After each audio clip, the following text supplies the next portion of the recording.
E a gente começa falando da campanha da fraternidade, que tem a fome como tema em 2023. Esta, inclusive, é a terceira vez que a CNBB propõe a reflexão sobre a fome durante a Quaresma, que é esse período entre o Carnaval e a Páscoa. Eduardo Costa, um tema importante, sempre debatido pela Igreja Católica logo depois do Carnaval. Bom dia. Bom dia para você, para todo mundo.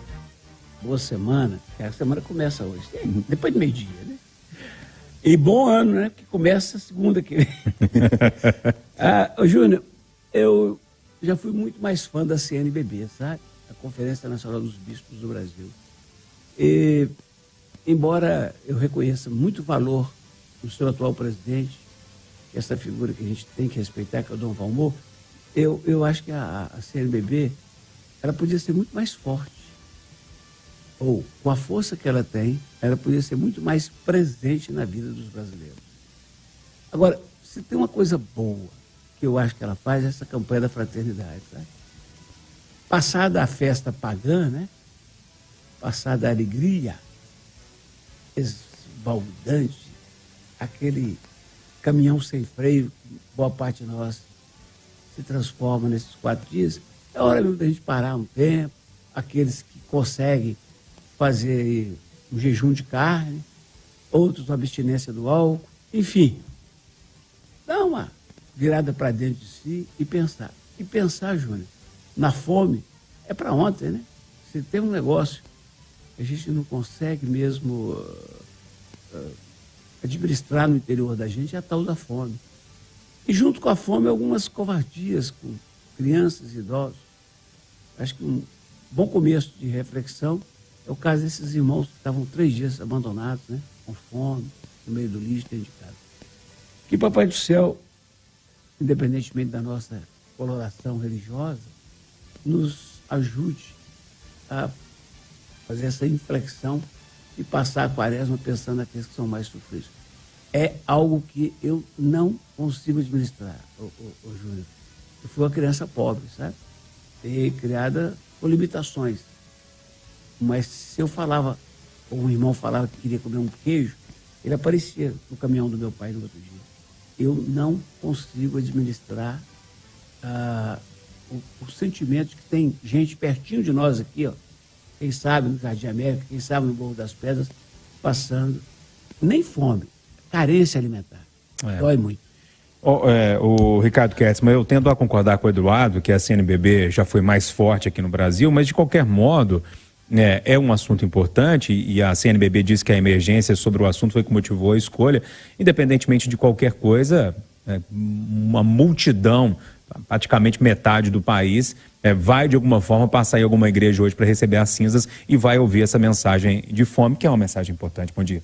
Bom dia, Júnior. Bom dia para todos os nossos amigos. Bom restinho de carnaval para quem ainda está pulando. É uma mensagem importantíssima, é uma campanha importantíssima. A fome é um tema que merece toda a nossa atenção. Os números que foram divulgados ano passado são números verdadeiramente assustadores. Tem 30 milhões de pessoas passando fome no Brasil, tem mais de 100 milhões de pessoas com algum tipo de insegurança alimentar, ou seja, ou não completa, ou não faz as 3 refeições diárias, ou não as faz com a devida qualidade. A gente tem que lembrar que a proteína animal está num preço realmente muito, muito difícil de ser alcançado por pessoas mais carentes. A gente teve as filas para buscar ossos, pés de galinha, enfim. O Eduardo lembrou muito bem, a gente não precisa ir muito longe.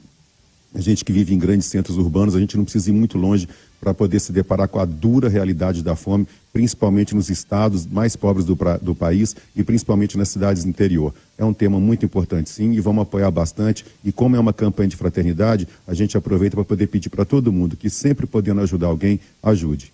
O Mal Camargos, dando bom dia para você e falando que geralmente a CNBB acerta ali no tema, traz uma discussão importante nesse início da Quaresma. Bom dia, Júnior. Bom dia, amigos. Bom dia, ouvinte. É um tema que é impressionante ainda persistir depois de 3 anos de pandemia, né? No início era justificável de alguma maneira. A pandemia trouxe uma grande transformação na vida de todos nós, trouxe muito desemprego e trouxe a fome. Mas nós já tínhamos tempo para poder superar isso. É o terceiro ano que a CNBB volta com este tema, ou seja, por mais que ações tenham sido feitas, até agora o problema não foi solucionado. Agora este ano tem uma abordagem diferente. A CNBB faz uma campanha para mim, para vocês, meus amigos, para vocês ouvintes. A ideia principal é dar-lhe vós mesmos de comer.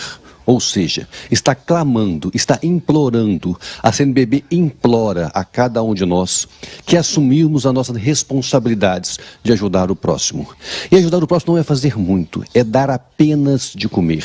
Agora, como bem disse o Ricardo Kertmann, 30 milhões de pessoas não têm o que comer neste país e mais de 100 milhões têm algum grau de insegurança. E certamente o comportamento dos outros 100 milhões, daqueles que não têm nenhum grau de insegurança alimentar, pode fazer muito a diferença nos outros 100 milhões para diminuir a ânsia, a angústia ou mesmo o desespero que quem não tem o que comer passa no seu dia a dia. Pessoal, passou o carnaval, chegou a quarta-feira de cinzas e aí a gente tem que voltar a falar um pouquinho de política, né? O problema é que os políticos não querem trabalhar. Vejam só, com os comandos das principais comissões ainda indefinidos, a Câmara e o Senado vão esticar a folga do carnaval. E as sessões com votação só voltarão em março. As agendas das duas casas estão vazias do dia 17 a 27 de fevereiro. Eduardo Costa. Pois é, eu acho que todo mundo que tem posição de liderança tem que dar exemplo, né? Porque ninguém aprende com discurso,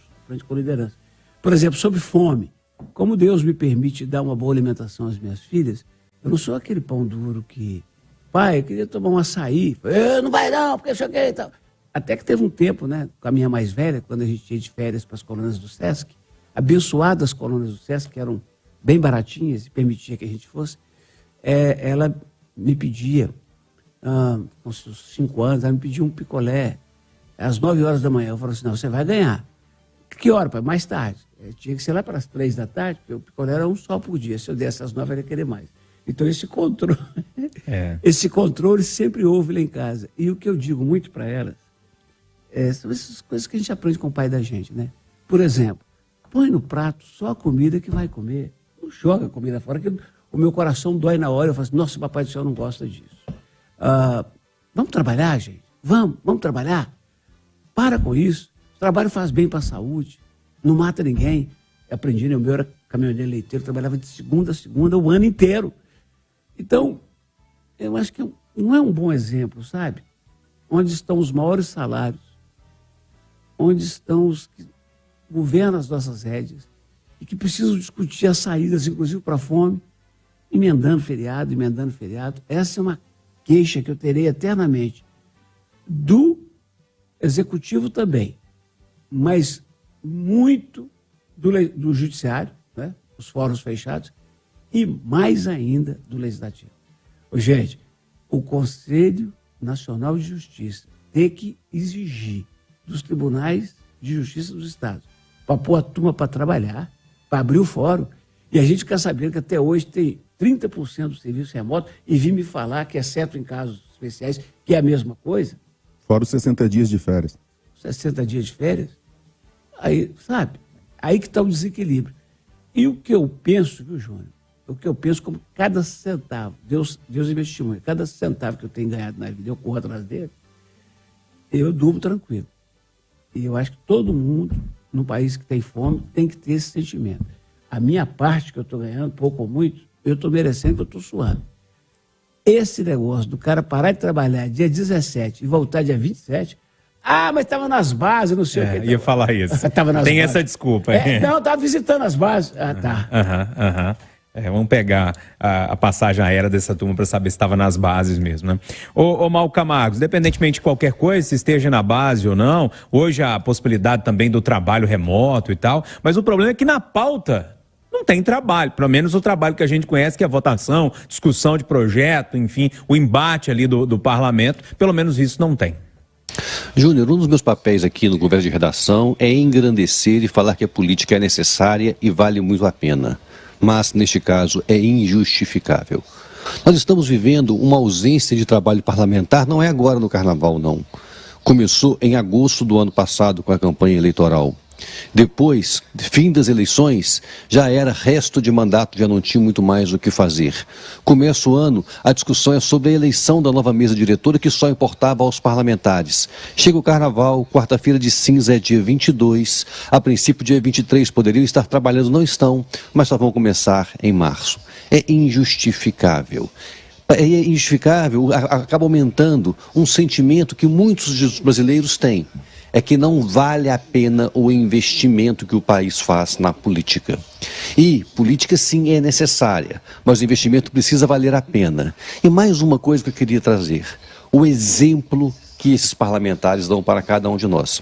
Nós todos trabalhamos no carnaval aqui na rádio, as pessoas trabalharam no seu dia a dia, agora os parlamentares estavam junto de suas bases, estavam próximos das pessoas. Isso só aumenta a rejeição à política. E o eleitor, quando age com ódio, quando age com rejeição, quando escolhe porque não vê alternativas, normalmente não faz boas escolhas. Então é responsabilidade dos políticos mudar a imagem que nós temos deles, e um dos primeiros exemplos que podem dar é estando mais presente e prestando contas a cada um dos seus patrões, todos nós eleitores, do que eles vêm fazendo de bom e também das discussões que são feitas no Congresso. Mas, infelizmente, nesses dias não estará nada no Congresso, nem discussões, uma vez que não há pautas elegíveis na casa.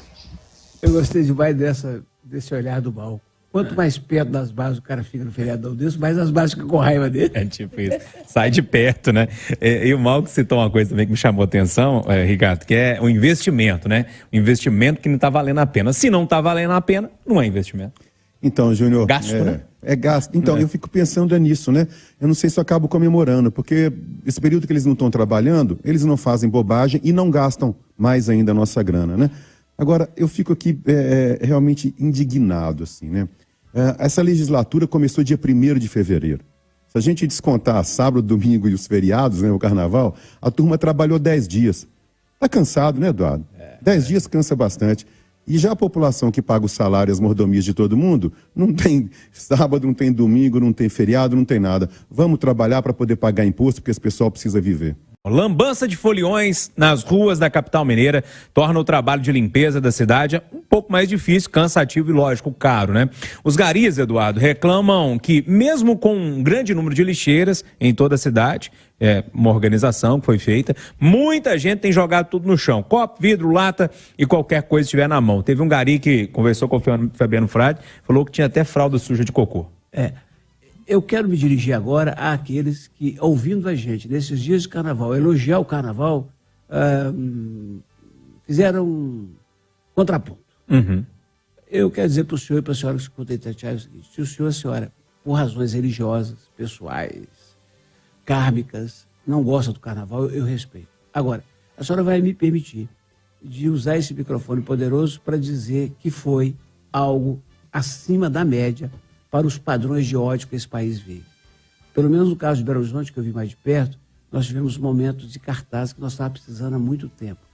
E só me resta, Júnior, dizer parabéns com P maiúsculo, para cada um dos policiais militares que trabalharam, para cada um dos policiais bombeiros que trabalharam, para cada um dos integrantes do Poder Público Municipal, começando pelo Fuad e chegando ao mais humilde gari que trabalhou nessa cidade. Eu vi o tenente falando hoje aqui, Júnior, que a morte que se deu no final de ontem, que as pessoas, a rádio não fala das mortes. Gente, é só prestar atenção no noticiário do Oswaldo, da Amanda e do Renato Tios Neto. A criminalidade de sexta-feira até ontem, ou até hoje, foi muito menor do que a corriqueira. E o único assassinato que a gente que destacou no carnaval, Júnior, foi um morador em situação de rua.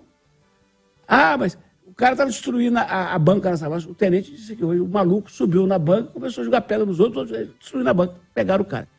Nota 1000 para o prefeito e para os prefeitos de outras cidades que brilharam. Nota 1000 para o governador, porque ele que comanda as forças de segurança, né? Nota 1000 para essa Berotu que trabalhou. Para todo mundo trabalhou. Agora, tem sujeira na porta da sua casa? Teve gente fazendo xixi? É porque isso é dos humanos, nós somos mal educados por natureza. Nós confundimos alegria com libertinagem. Por isso que a gente faz sexo encostado no carro, na porta das pessoas. Mas dentro do possível, Júnior, você que esteve no Barreiro, Eu que estive na Afonso Pena, quem esteve em Venda Nova, quem esteve no Guarani, quem esteve na Cidade Nova, foi um show de bola. E nunca na história dessa cidade as ruas estiveram tão limpas como depois da passagem dos blocos. O bloco dos garis funcionou bem, né? Ô Ricardo, durante muitos anos cobrindo carnaval, algumas reclamações chegavam até a gente. O assédio, que graças a Deus e a Polícia Militar disse, e a sensação que a gente tem conversando com as mulheres é que esse assédio diminuiu. Os banheiros químicos, esses banheiros sempre foram um problema, mas esse ano parece que chegou próximo de solucionar algumas reclamações, mas parece que melhorou bastante. Os crimes, que também eram furto, roubo, enfim, aquela história toda, também diminuiu um pouquinho. Agora, ficou a falta de educação do folião. Ô Júnior, se o Carnaval de Belo Horizonte fosse uma escola de samba, né, e a gente visse os jurados dando nota, eu daria quase que uma nota 10, porque foi muito, muito legal. E é impossível a gente não ter falhas, é impossível a gente não ter problemas com milhões de pessoas nas ruas. Não dá para controlar, não dá para poder pedir para que toda a população seja educada, para que toda a população seja higiênica. Isso acaba acontecendo mesmo. Mas o poder público, de modo geral, o Eduardo já enalteceu aqui, todos os órgãos estão todos sim de parabéns. A prefeitura, sem dinheiro, né, conseguiu fazer um carnaval espetacular, ela não teve patrocínio e ainda assim conseguiu organizar tudo muito bem organizado. Essa questão que você levantou, a gente debateu isso ontem aqui no Chamada Geral, é muito bom saber que as pessoas estão mais respeitosas umas com as outras, que as pessoas os homens estão assediando menos as mulheres, que está havendo mais tolerância com a diversidade sexual na cidade, e é assim que tem que ser. Eu costumo dizer o seguinte, a propaganda, isso é um ditado antigo, a propaganda é a alma do negócio. Quanto mais o Brasil e o mundo souber que a gente faz o melhor carnaval que existe, mais turistas a gente vai atrair. E quanto mais turistas a gente vai atrair, e não é só no carnaval não, gente, porque o pessoal vem para Belo Horizonte, te conhece, volta no 7 de setembro, volta no primeiro feriado que tiver, volta no final do ano, isso movimenta a cidade, isso traz divisas para a cidade. Está todo mundo de parabéns e mais parabéns ainda os garis que fazem um trabalho impecável e muito valoroso. Ô Mal Camargos, os problemas acontecem, né? E a gente tem que avaliar depois a resposta do poder público, enfim, dos órgãos que estão organizando para resolver aquele problema. E parece que, pelo menos quase unanimidade, que a resposta foi dada de forma satisfatória. Impressionante. São milhões, Júnior, de pessoas curtindo a folia, milhões de pessoas. São dezenas de milhares trabalhando, ganhando dinheiro, como bem mostrou Itatiaia na cobertura desses dias, seja no sucesso de venda de drink em saquinho, vendendo cerveja, com fantasias, vendendo até absorvente, tinha gente vendendo nas ruas de Belo Horizonte. Então, a criatividade é empreendedora e o carnaval permitindo isso. Mas tem milhares de pessoas por trás deste evento e que façam que a história aconteça tal como foi. E essas milhares de pessoas, o servidor público, por exemplo, o policial militar, que o Eduardo bem lembrou, o gari, que o Cashman lembrou, eles não têm R$1 a mais pelo salário. Trabalham pelo seu dia a dia. Até fazem algumas horas extras para poder manter a cidade como ficou depois da folia. E parafraseando então Bertolt Brecht, que diz que há homens que são imprescindíveis para que o carnaval funcione bem, para que cada um de nós ouvintes podemos curtir a cidade, tem que ter pessoas imprescindíveis. E no caso do Carnaval de Belo Horizonte, são esses servidores, seja da prefeitura, seja do Estado. E também tem que parabenizar, sim, os gestores deles. Parabéns ao comando da PM, parabéns ao governador, parabéns ao comandante da Belotur, parabéns ao FUAD. Para que Belo Horizonte possa usar a sua vocação de ser uma cidade de serviços e uma cidade de turismo, é fundamental que esse sucesso seja propagado por todos nós. Parabéns, Belo Horizonte, e parabéns você, Folião, que fez as alegrias dessa cidade nesses 4 dias de folia. Ponto final.